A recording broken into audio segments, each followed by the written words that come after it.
Good evening. You're listening to Quiet Sleep Cat, a calm place for slow stories and gentle rest. You don't need to focus. Just relax and let the night carry you. The road is familiar again tonight, but May is listening to it differently now. The bridge is where it always is. The lantern above it still burns with its patient gold. The stone path still leads toward the row of smaller houses beyond the wall. The air is cool. The night is calm. Nothing about the street asks to be called unusual. And yet she walks toward it with a new kind of attention. Not because she expects an answer, not because she has decided to inquire, only because the missing window light has altered the shape of her knowing. She no longer crosses that middle stretch thoughtlessly. She enters it as one enters a room where some small piece has been moved. The upper window remains dark tonight. May sees that almost at once. This time, the absence does not surprise her in the same way. It settles into the scene more quietly. She had half expected it. Or perhaps she had hoped, very gently, that the warm square would be there again, and that the road would return to its old familiar balance without another thought. But the window is dark. The curtain is still. The road keeps its slightly widened feeling. Bridge behind, bend ahead, and no soft answering light between them. May does not stop immediately. Instead, she walks through the darker middle and lets her attention move outward. The change she feels is no longer only in herself. Now that she knows where the absent light belongs, she finds she is beginning to notice how other people use the road as well. A late step, a quick glance up, a pause that does not quite become a pause. The smallest adjustments gather around the same missing place. Breath in and out. A man carrying a paper parcel passes from the opposite direction. He keeps his pace even, but his gaze rises once to the dark upper pane before returning to the stones. A younger woman in a wool coat draws her scarf closer as she enters the middle stretch, then relaxes again near the bend. No one looks distressed. No one speaks. And still, the road feels like a sentence in which many people are all quietly hearing the same missing word. May reaches the bend and turns back. From there, the dark window appears small above the street, hardly remarkable to anyone who did not know the road well. But she knows it now. Enough, at least, to understand that the missing light has left more than a private darkness behind glass. It has left a softer kind of hollow in the shared life of the street. Tonight, she does not carry that realization home unopened. She carries it into thought. And once it has entered thought, other small memories begin to loosen and drift toward her, one by one. After a while, small remarks begin to return to her.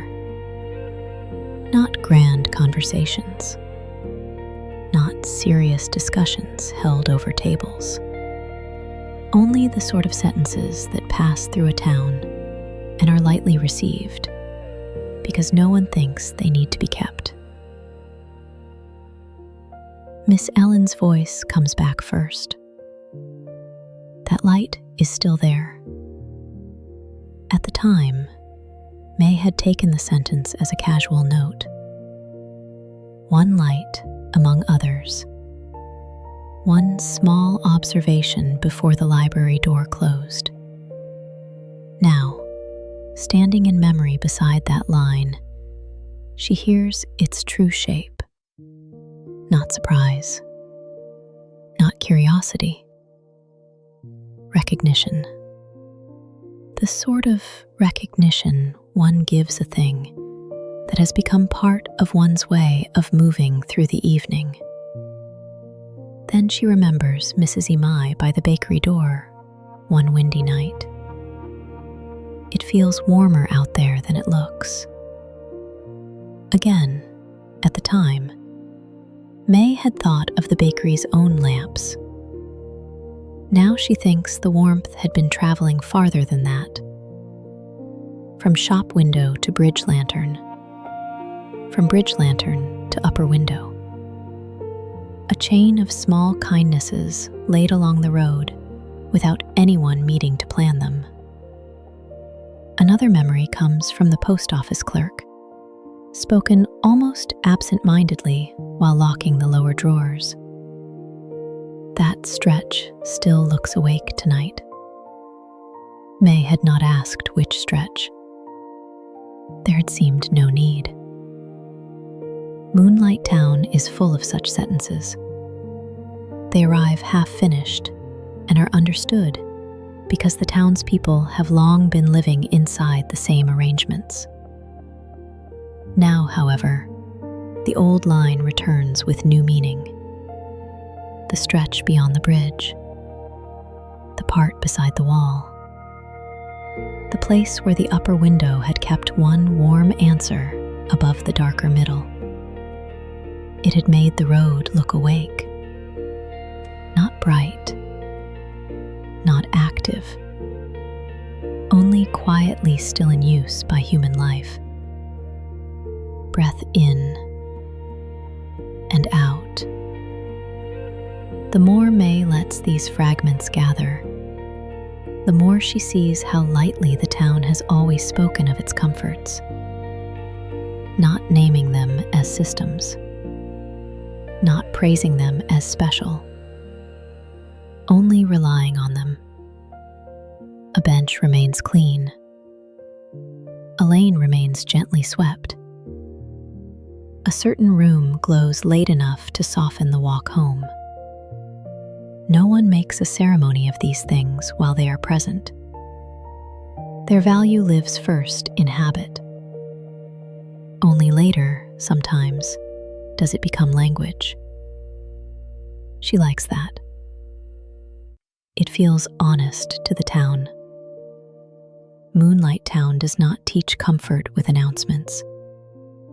It teaches it by placement, by repetition, by small steadinesses that slip into the body before they ever settle fully into thought. The window light had done exactly that. It had been accepted into the road long before anyone seemed to describe it directly. May passes the bakery again later that evening and hears two quiet customers near the door. One says, "It feels darker past the bridge these nights." The other answers, "Yes, that upper window used to break the road a little." The first nods, and neither says more. They do not need to. May carries the sentence away with unusual care. The road had been broken a little, divided kindly, measured, made less long by the presence of one warm pain. By then, she knows she is no longer holding a private impression. She is beginning to hear the edges of a shared memory. From there, the road begins to gather other memories. Not all in one evening, not all spoken aloud. Some rise from what people say, others from the way May now imagines their words sitting inside old nights she had once passed through without much thought. It becomes clear to her that the window did not mean the same thing to everyone. That, perhaps, is why it was never openly discussed as a single important object. Each person had borrowed a slightly different comfort from it. One road, one light, many quiet uses. For the post office clerk, perhaps, it had meant the bend was near. A small reassurance after late sorting, when the fingers were stiff and the shoulders had spent the whole evening leaning over pigeonholes and envelopes. A warm upper square saying, without words, that one more familiar stretch remained before home. For Miss Elin, it may have been the sign that the street beyond the library had not yet folded entirely into sleep. A road still awake enough to receive the last quiet walker. A road with one lit room still keeping company with it. The sort of thing a librarian would notice without ever turning it into a lesson. Mrs. Imai, May suspects, had felt it differently. After closing the bakery, with her hands still warm from cloth and bread tins, that upper window may have completed the thread of light leading away from her own shop. Bakery lamp, bridge lantern, then that small window farther on. A chain of warmth continuing after the door was locked. Breath in and out.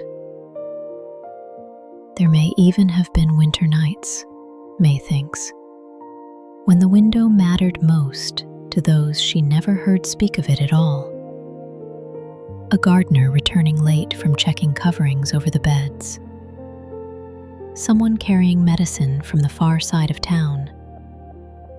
A young person sent on an evening errand. For one, the light may have shortened the cold. For another, it may have marked the road's middle. For another, it may simply have made the darker stretch feel less solitary. What moves May most is that none of these meanings cancel the others. The window had not belonged to the road in one fixed way. It had become part of the road differently for everyone who knew the street well enough to pass through it under late light.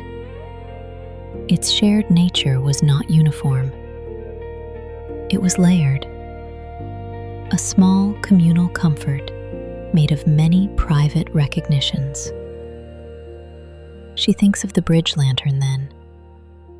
Everyone would say it belongs to the bridge. And yet, each person walking past it receives something slightly different. Orientation, warmth, relief, a sign of return.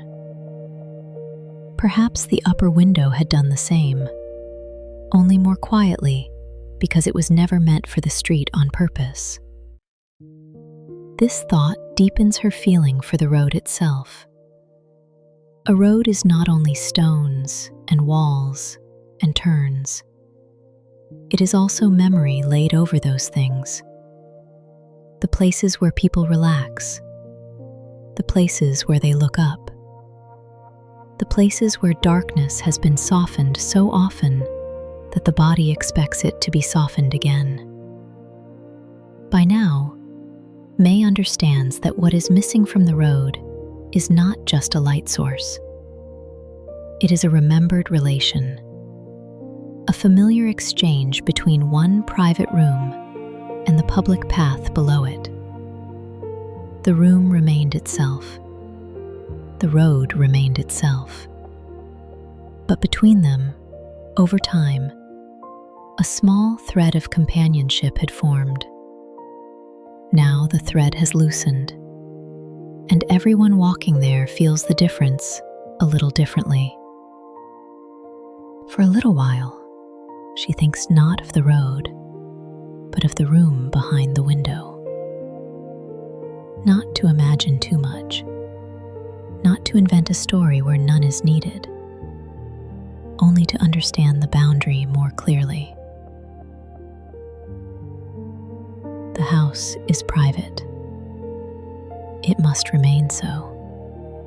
Whatever life goes on behind that upper pane belongs first to the people inside. They may read late. They may sleep early. They may be away for several nights. They may move from one room to another without ever thinking what their lamp means outside. All of that is ordinary. All of that must be allowed. This understanding matters to May. Without it, the whole story would tilt in the wrong direction. The road has borrowed comfort, yes, but it has not purchased it. The town has received a kindness of arrangement, not a guarantee. The room does not owe the street its light. And yet, what the street received was real. That is the shape of it. Private room. Shared comfort. No contradiction. Only the quiet truth that what begins inside a home may travel through glass and settle gently into public life without anyone intending harm or making claim. A late lamp in a sewing room. A piano scale heard faintly from an upper floor. A kettle light in winter. A warm window over a road. These things remain private in origin and communal in effect. Breath in and out. May finds this thought strangely calming. It means she does not need to turn the window into a mystery to honor what it gave. She does not need to know the name of the person behind the curtain before she can acknowledge the road's memory of the light. The two truths can stand side by side. The room was never meant for the street. The street still learned its warmth. She passes the house more slowly again and lifts her eyes to the dark pane. This time, the darkness does not feel accusatory, nor does it feel like a secret being withheld. It feels simply like one half of a relationship temporarily absent from view. The road remembers. The room is quiet. The missing space between them remains tender rather than sharp. That tenderness is important. It is what keeps the story in Moonlight Town and nowhere else. Another town might have turned the matter into curiosity or into speculation. Moonlight Town, however, knows how to respect both the inside of a room and the outside of a road at the same time. It lets private lives remain private, even while recognizing how gently they may touch the common shape of evening. By the end of this thought, May feels herself standing on firmer ground. She does not need answers yet. She only needs accuracy. The road had borrowed the light. The house had never promised it. The loss was real. The boundary was real too. Both truths belong together. And once they stand together, the road becomes easier to think about clearly. Not as a problem, as a place quietly trying to remember what had once helped it feel held. When she reaches the darker middle again, she stops. Not by accident this time. She chooses the place. The bridge lantern behind her, the bend ahead, the upper dark pane above the wall. Everything arranged exactly as it has been these last nights, and yet more fully understood than before. The air feels deep blue and still. The stones beneath her shoes carry that late evening chill that belongs to long settled streets.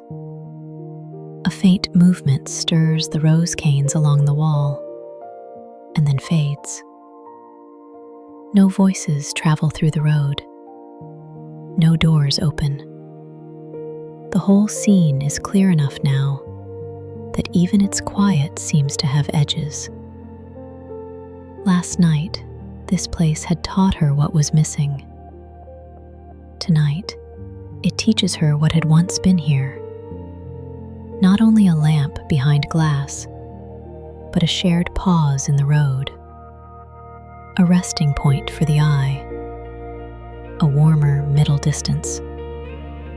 A sign that someone, somewhere above, was still gently awake. May sees now that the road had remembered the light even before she did. That is why the absence felt immediate. That is why her body recognized the change before her thoughts could name it. The road itself had been carrying the shape of that window for years. Not in stone, not in markings, in expectation, in rhythm, in how the night was usually divided between one known glow and the next. Breath in and out. She imagines all the evenings that must have passed here unnoticed. Ordinary nights, cold nights, dry nights, evenings after work, evenings after small errands, evenings when no one looked up at all because the road already felt complete. All those walks had been helped by the same small light. That is why the road remembers now. That is why the memory has spread beyond one person. May lets herself stand inside that understanding. The dark middle no longer feels only hollow. It feels meaningful. Not because the loss is good, because the meaning of what was there has finally come into view. Sometimes absence does that. It does not merely take. It outlines.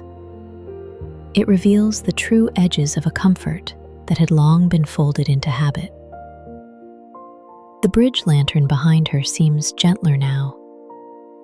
The bend ahead seems a little less far away. The road has not regained the lost window, but May's understanding of the road has deepened, and that alters the feel of the night in a quieter way. She is no longer standing in a place with one dark window. She is standing in a place where many people have, without knowing one another's thoughts, shared the same small point of steadiness. That shared memory rests around her like a second atmosphere. Thin, soft, unspoken, yet enough to make the road feel held again, not by the return of the light, but by the truth of what the light had been. At last, she leaves the road with a different understanding than before. The window is still dark. The house is still quiet. No new answer appears. And yet, the walk home does not feel as solitary in its uncertainty as it did the night before. Something has been added, even without the return of the light. Recognition. May passes the bend and glances back once. From here, the dark pane rests above the wall, like a closed note in a familiar melody. The line of the road remains incomplete, but no longer obscure. She can feel where the missing warmth belonged. She can feel, too, that others have felt it. That changes the night. Not by fixing it, but by widening the memory around it.